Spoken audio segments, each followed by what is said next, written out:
Hello and very big welcome to Rehan's biology. मैं हूं रेहान खान, स्वागत है आप सबका। काफ़ी सारे स्टूडेंट ने डिमांड की थी कि बायोस्टैट से रिलेटेड कुछ टॉपिक्स के बारे में वीडियो अपलोड किए जाएं, तो इस सीरीज़ में ये हमारा आज पहला वीडियो है जिसमें हम बायोस्टैटिस्टिक्स के एक टॉपिक मीन को डिस्कस करेंगे। ये दो पार्ट में वीडियो होगा। आज हम पहले पार्ट में मीन कैलकुलेशन के कुछ सिंपल मेथड्स को डिस्कस करेंगे और नेक्स्ट वीडियो में कुछ दूसरे मेथड्स को डिस्कस करेंगे। जिन लोगों ने ये अपने सिलेबस में टॉपिक पढ़ा है बायोस्टैटिस्टिक्स, जिसको शॉर्ट में हम अक्सर बायोस्टैट्स कहते हैं, तो उसके बारे में से थोड़ा जान लेते हैं। बायोस्टैटिस्टिक्स या बायोस्टैट अप्लाइड मैथमेटिक्स की एक ब्रांच है जिसका इस्तेमाल जो है वो बायोलॉजिकल साइंस में बहुत किया जाता है। बायोलॉजिकल साइंस से रिलेटेड रिसर्च और स्टडी में कोई डाटा अगर कलेक्ट किया गया है, किसी तरह का सर्वे कंडक्ट किया गया है और उससे जो रिलेटेड डाटा हमें मिला है, उस डाटा का अगर हम अपनी स्टडी में रेफरेंस के तौर पर इस्तेमाल करते हैं तो सारा डाटा हम इस्तेमाल नहीं कर सकते हैं। नॉर्मली हम उस डाटा का क्लासिफिकेशन करते हैं, उसका एनालिसिस करते हैं और फिर उसके बाद उससे हम कुछ कंक्लूजन्स प्राप्त करते हैं या उसका इंटरप्रिटेशन करते हैं। तो किसी भी तरह की डाटा वैल्यूज़ जिनको हम बायोस्टैटिस्टिक्स में वेरिएबल्स कहते हैं, उनको क्लासिफाई करना, उनको एनालाइज करना और उनसे कुछ कंक्लूजन प्राप्त करना, कुछ इंटरप्रिटेशन उनका करना, ये बायोस्टैटिस्टिक्स का इस्तेमाल है बायोलॉजिकल साइंस में। अक्सर मेडिकल साइंस में या इकोलॉजी से रिलेटेड सर्वे के डाटा वैल्यूज़ के इंटरप्रिटेशन के लिए बायोस्टैटिक्स का बहुत ज़्यादा इस्तेमाल किया जाता है। सर फ्रांसिस गाल्टन पहले साइंटिस्ट थे जिन्होंने बायोस्टैट्स का इस्तेमाल बायोलॉजिकल साइंस में डाटा वैल्यूज़ के इंटरप्रिटेशन के लिए किया था। अब बहुत बड़े स्केल पर उसका इस्तेमाल होता है। बायोस्टैट्स के अकॉर्डिंग अगर आपने किसी सर्वे में कुछ डाटा कलेक्ट किया है, कुछ वेरिएबल्स या कुछ वैल्यूज़ कलेक्ट की हैं और उन वैल्यूज़ के हम एवरेज का इस्तेमाल अपनी रिसर्च या स्टडी में करना चाहते हैं, तो उन वैल्यूज़ की एक सेंट्रल टेंडेंसी होती है। सेंट्रल टेंडेंसी क्या होती है? अगर किसी सर्वे में आपने कुछ डाटा कलेक्ट किया है तो उन डाटा वैल्यूज़ की एक टेंडेंसी होती है, एक प्रवृत्ति होती है कि वो डाटा वैल्यूज़ उस पूरे डाटा सेट के एवरेज या औसत के आसपास होती हैं। तो ये हर डाटा वैल्यू की सेंट्रल टेंडेंसी कहलाती है। तो अगर आपके पास बहुत बड़ा डाटा है, काफ़ी सारी वैल्यूज़ हैं, उनको हम एक साथ किसी अपनी स्टडी या रिसर्च में शामिल नहीं कर सकते हैं, बल्कि हम उससे ना कोई डायरेक्ट कंक्लूजन भी नहीं हम प्राप्त कर सकते हैं, किसी हम ख़ास निष्कर्ष पे भी नहीं पहुंच सकते हैं। तो सबसे आसान तरीका है कि उन डाटा वैल्यूज़ का औसत प्राप्त किया जाए और फिर उस औसत का इस्तेमाल जो है वो अपनी स्टडी और रिसर्च में हम कर सकें। तो औसत निकालने की जो विधियां हैं, जिसको हम कहते हैं सेंट्रल टेंडेंसी कैलकुलेशन, उसमें 3 विधियां नॉर्मली बायोस्टैट में इस्तेमाल की जाती हैं: मीन, मीडियन और मोड। तो उसमें मीन सबसे सिंपल मेथड है, पहली विधि वही है, उसी को हम आज डिस्कस करेंगे। मीन को हिंदी में माध्य कहते हैं और जैसा उसके नाम से जाहिर है, मीन या माध्य किसी भी तरह की डाटा वैल्यूज़ का जो औसत होगा, जो सिंपल उनका एवरेज होगा, जो उनका माध्य होगा, सरल माध्य होगा, वो उसको हम मीन कहेंगे। कई तरह से कम 3 से 4 विधियां हैं मीन को कैलकुलेट करने की। जिस तरह का डाटा हमारे पास है उसके अकॉर्डिंग हम उसका मीन निकाल सकते हैं। तो पहले तो देखते हैं कि मीन है क्या। Mean is the simplest method to calculate central tendency, यानी कि किसी भी डाटा वैल्यूज़ की जो सेंट्रल टेंडेंसी है या जो उस डाटा वैल्यूज़ के जो सेट का औसत है, उसको निकालने की सरलतम विधि जो है वो मीन है, जिसको अक्सर हम अरिथमेटिक मीन भी कहते हैं। तो अगर हमें किसी भी डाटा वैल्यूज़ का, किसी भी कलेक्टेड डाटा का मीन निकालना है, तो सबसे पहली और सबसे सरल विधि जो हम इस्तेमाल करते हैं वो आपको यहाँ पर बताई गई है। और उसमें हम जो हमारे पास डाटा वैल्यूज़ हैं उनका कुल जोड़, टोटल सम, उसको लेकर और जो कुल संख्या है डाटा वैल्यूज़ की, किसी भी सर्वे में कलेक्ट किए गए डाटा वैल्यूज़ की जो टोटल वैल्यू नंबर है या उनकी कुल संख्या है, उससे हम भाग दे दें तो ये हम उस डाटा वैल्यूज़ के सेट का मीन या माध्य निकाल सकते हैं। अगर हम बायोस्टैटिक्स की लैंग्वेज में कहें तो मीन निकालने के लिए हमें mean is equal to summation x divided by n। ये समेशन का साइन है, याद रखिएगा। बायोस्टैट में इसका इस्तेमाल जोड़ के तौर पर करते हैं, टोटल सम के तौर पर। अगर हमें किसी वैल्यूज़ का सम बताना है तो उसके लिए हम समेशन सिंबल का इस्तेमाल करते हैं। तो mean is equal to summation x divided by n, या सिंपलेस्ट वर्ड्स में अगर आप वो फॉर्मूला इस्तेमाल करते हैं तो mean is equal to total sum of data values divided by number of data values. चलिए एक एग्जाम्पल लेकर समझते हैं, शायद बहुत बेहतर समझ में आ पाएगा आपको। ये एक सर्वे किया गया है किसी स्थान पर, पौधों की ऊंचाई या पौधों की लंबाई से रिलेटेड एक सर्वे है जिसमें सेंटीमीटर में पौधों की लंबाइयां बताई गई हैं। तो एक डाटा कलेक्ट किया गया एक सर्वे में जिसमें हमने किसी जगह पर पौधों की लंबाइयों को या उनकी हाइट्स को सेंटीमीटर में लिया है। तो एक पौधे की लंबाई 15 सेंटीमीटर है, 21, 17, 19। तो ये जो हमारे पास वैल्यूज़ हैं, डाटा वैल्यूज़, ये अलग अलग पौधों की लंबाई को बता रही हैं सेंटीमीटर में। अब इस सारे डाटा वैल्यूज से हम कोई निष्कर्ष नहीं निकाल सकते। हम बिल्कुल नहीं बता सकते हैं कि वो जो सर्वे जहाँ पर किया गया है वहाँ पर पौधे जो हैं नॉर्मली कितनी लंबाई के होते हैं, क्योंकि ये वैल्यूज सब अलग अलग पौधों की लंबाई को बता रही हैं। लेकिन अगर हम इनका औसत निकाल सकें तो फिर हम प्रिसाइसली बता सकते हैं, निश्चित रूप से बता सकते हैं कि जिस जगह पर सर्वे किया गया है वहाँ पर पौधों की सामान्य रूप से लंबाई क्या होती है। इन डाटा वैल्यूज़ को देखकर हम ये नहीं बता सकते हैं कि सामान्य रूप से उस जगह पर पौधों की लंबाई क्या होती है। तो इसका हम मीन निकालेंगे, इसका हम माध्य निकालेंगे। वही फॉर्मूला है summation x divided by n, या आप सिंपलेस्ट वर्ड्स में कहिए total sum of data values divided by number of data values. तो डाटा वैल्यूज तो हमारे पास ये हैं, तो इनको हम प्लस करके सारे डाटा वैल्यूज को लिख लेंगे और डिवाइडेड बाय 10 इसलिए क्योंकि ये डाटा वैल्यूज का नंबर 10 है। 10 पौधों पर सर्वे किया गया था और उनकी लंबाई को सेंटीमीटर में बताया गया था। तो ये 10 पौधों पर जिन पर सर्वे किया गया था वो हमारे लिए n हो गया, और ये डाटा वैल्यूज हैं जो पौधों की लंबाई थी सेंटीमीटर में। तो अब हम इन सब को जोड़ेंगे, इन सब का जोड़ या इन सब का समेशन जो है वो आया 168 और 10 जो है टोटल नंबर था डाटा वैल्यूज़ का, तो उससे हम इसको भाग दे देंगे, मल्टीप्लाई कर देंगे 16.8।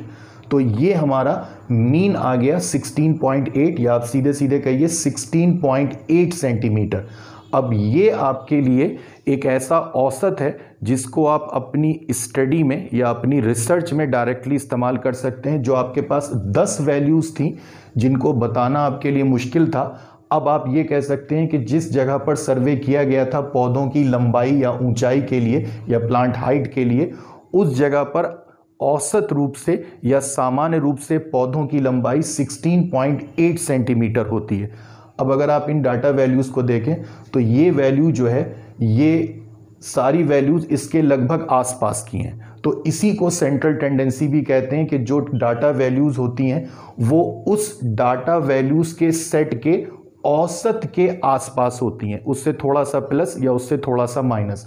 तो 16.8 अगर हम इसका औसत या मीन मान रहे हैं तो इसमें जो भी वैल्यूज़ हैं या तो 3-4 इससे प्लस में है या 3-4 माइनस में है, लेकिन इसके आसपास की हैं। तो अगर आपके पास केवल एक सीरीज डाटा की दी है और उसका आपको मीन या माध्य निकालना है तो सिंपलेस्ट मेथड आप ये इस्तेमाल करेंगे जिसमें आप total sum of data values को डिवाइड करेंगे नंबर ऑफ डाटा वैल्यूज़ के साथ, या summation x divided by n। तो ये तो सबसे सिंपल मेथड है अगर आपके पास डाटा भी बहुत सिंपल मैनर में दिया गया है। लेकिन अगर डाटा आपको 2 सीरीज़ में दिया गया है, जैसे यहाँ हम देखते हैं ये डाटा जो है 2 सीरीज़ में है, तो अगर 2 सीरीज़ में डाटा दिया गया है तो उसको कहते हैं डिस्क्रीट डाटा। तो डिस्क्रीट डाटा वो होगा जिसमें हमें 2 रोज या 2 सीरीज में डाटा मिलेगा और यहाँ पर उसी तरह का डाटा है। या एक दूसरी शर्त है कि अगर हमारे पास डाटा वैल्यूज़ 10 से बहुत ज़्यादा हैं तब भी हम इस तरह का कैलकुलेशन करेंगे, और ख़ास तौर से अगर उन डाटा वैल्यूज़ के साथ उनकी फ्रीक्वेंसी भी दी होती है। फ्रीक्वेंसी क्या होती है, आप सिंपलेस्ट वर्ड्स में समझ लीजिए, अगर आपने कोई सर्वे किया है और उसमें डाटा वैल्यूज़ जो हैं वो कई बार रिपीट हुई हैं तो कोई भी डाटा वैल्यू जितनी बार रिपीट होती है किसी भी डाटा में वो या सर्वे में, तो वो उस डाटा वैल्यू की फ्रीक्वेंसी होती है। कोई डाटा वैल्यू मान लीजिए 4 बार आई है या 5 बार आई है, तो ये उसकी फ्रीक्वेंसी होगी 4 या 5। तो हमारे पास ये एक सर्वे है। अब ये सर्वे किस बारे में है यहाँ पर नहीं मेंशन किया गया है, लेकिन आप जान लीजिए ये एक किसी प्लांट स्पीशीज़ के बारे में सर्वे किया गया है कि उसके हर पौधे पर जो बीज पाए जाते हैं उनकी मात्रा जो होती है वो ग्राम में, यानी कि उनका जो भार है, ये एक्चुअली जो डाटा वैल्यूज़ दिए हैं ये ग्राम में भार दिया हुआ है। तो एक हमारे पास डाटा वैल्यू की जो सीरीज़ है, नंबर ऑफ सीड्स और या टोटल नंबर ऑफ सीड्स, और उसको ग्राम में जो है वो मापा गया है। तो ये तो टोटल नंबर ऑफ सीड हैं पर प्लांट, एक प्लांट पर 108 सीड हैं, उनका कुल भार आगे आपको उसमें निकालना होगा, या आपको चलिए इसको ग्राम में ना करके नंबर ऑफ सीड्स है तो हम उसको टोटल नंबर ऑफ सीड्स के कैलकुलेशन को जो है एवरेज के तौर पर देखेंगे।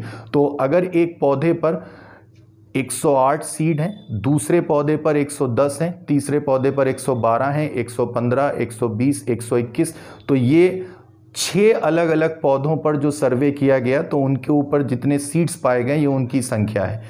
इसके साथ में ये फ्रीक्वेंसी है, तो ये फ्रीक्वेंसी ये बता रही है हमें कि जो डाटा वैल्यूज़ यहाँ पर दी गई हैं वो डाटा वैल्यूज सर्वे में कितनी बार रिपीट हुई हैं। तो 108 बीज वाले 3 पौधे डाटा जो सर्वे किया गया था उसमें प्राप्त हुए, 110 बीज वाले 9 पौधे, 112 बीज वाले 7 पौधे, 115 बीज वाले 8, 120 बीज वाले 1 और 121 बीज वाले 2 पौधे उस सर्वे में प्राप्त हुए। तो ये उनकी फ्रीक्वेंसी है। तो अगर आपको डाटा वैल्यूज़ 2 सीरीज़ में दी हो, एक डाटा वैल्यूज़ की सीरीज़ हो, दूसरी उनकी फ्रीक्वेंसी की सीरीज़ हो, तो आप कैलकुलेशन जो मीन का करेंगे फिर इस मेथड से नहीं कर सकते हैं, उसके लिए आपको दूसरा मेथड इस्तेमाल करना होगा। और इस मेथड में इन डाटा वैल्यूज़ को हम इस तरह से 3 कॉलम में अरेंज करेंगे। पहला कॉलम डाटा वैल्यूज़ का है जिसमें सिंपली जो आपको डाटा दिया गया है उसको अरेंज करना है आपको, इसको हम x कहेंगे, ये डाटा वैल्यूज़ को बता रहा है। दूसरा कॉलम एज सच फ्रीक्वेंसी का है जिसको f से डिनोट करेंगे, तो ये फ्रीक्वेंसीज दी गई थी हर डाटा वैल्यूज़ के साथ में, ये उसी तरह से यहाँ ली गई हैं। और ये इनका समेशन है, समेशन f यानी कि फ्रीक्वेंसीज का टोटल। तीसरा जो हमें कॉलम बनाना है उसमें हम हर वैल्यू और उसकी फ्रीक्वेंसी को आपस में मल्टीप्लाई करेंगे और मल्टीप्लाई करने के बाद जो संख्या आएगी उसको इसमें लिखेंगे। तो पहली वैल्यू हमारे पास थी 108 और उसकी फ्रीक्वेंसी थी 3, तो 108 गुणा 3 324, ये वैल्यू इनटू फ्रीक्वेंसी का आपके लिए जो है वो कैलकुलेशन है थर्ड कॉलम में। तो इसी तरह से आप हर वैल्यू का उसकी फ्रीक्वेंसी के साथ जो है वो गुणा करेंगे, उसको मल्टीप्लाई करेंगे और इस तरह से ये एक तीसरा आपके लिए कॉलम तैयार हो जाएगा। इस कॉलम की जो वैल्यूज़ हैं उनको हम समेशन fx के फॉर्म में सम अप करेंगे, जोड़ेंगे। 3380 इनका जोड़ आएगा।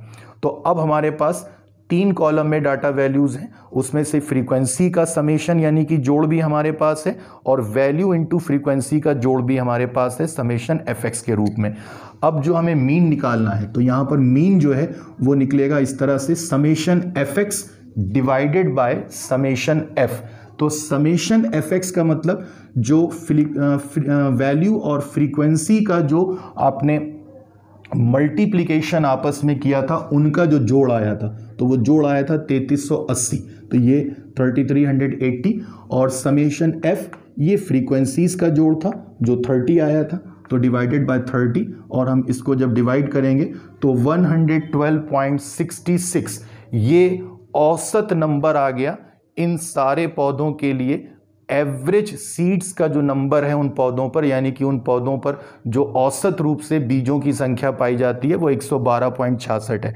तो अगर हमें डाटा वैल्यूज़ जो हैं या जो हमारे पास डाटा है वो 2 सीरीज़ में है जिसमें डाटा वैल्यूज़ के साथ में उनकी फ्रीक्वेंसी भी दी है, तो हम कैलकुलेशन जो है मीन का वो इस तरह से कर सकते हैं। लेकिन अगर आपको डाटा वैल्यूज़ के साथ फ्रीक्वेंसी दी है और उसके साथ क्लास इंटरवल भी दी है तो फिर ये कैलकुलेशन थोड़ा सा और कॉम्प्लिकेटेड होगा। या अगर आपको कहा गया कि दो डिफरेंट डाटा वैल्यूज़ की सीरीज़ हैं और दोनों के मीन अलग अलग हैं और उन दोनों डाटा वैल्यूज़ की सीरीज़ के लिए एक मीन बताइए, तो ये कैलकुलेशन और थोड़ा सा अलग होगा। तो अगले वीडियो में हम थोड़े और कॉम्प्लिकेटेड एग्जाम्पल लेके देखेंगे कि अगर हमें फ्रीक्वेंसी, डाटा वैल्यूज़ और क्लास इंटरवल भी दिया गया होगा तो फिर मीन किस तरह से निकालेंगे, या फिर दो अलग अलग सर्वे की डाटा वैल्यूज़ के मीन होंगे और उनका एक मीन हमें निकालना होगा तो किस तरह से निकाला जाएगा। तो अगले वीडियो में हम इसी चीज़ को डिस्कस करेंगे, इसी को देखेंगे। और जो लोग आज पहली बार रेहान्स बायोलॉजी पर आए हैं, प्लीज़ सब्सक्राइब कीजिए रेहान्स बायोलॉजी को और देखते रहिए, पढ़ते रहिए।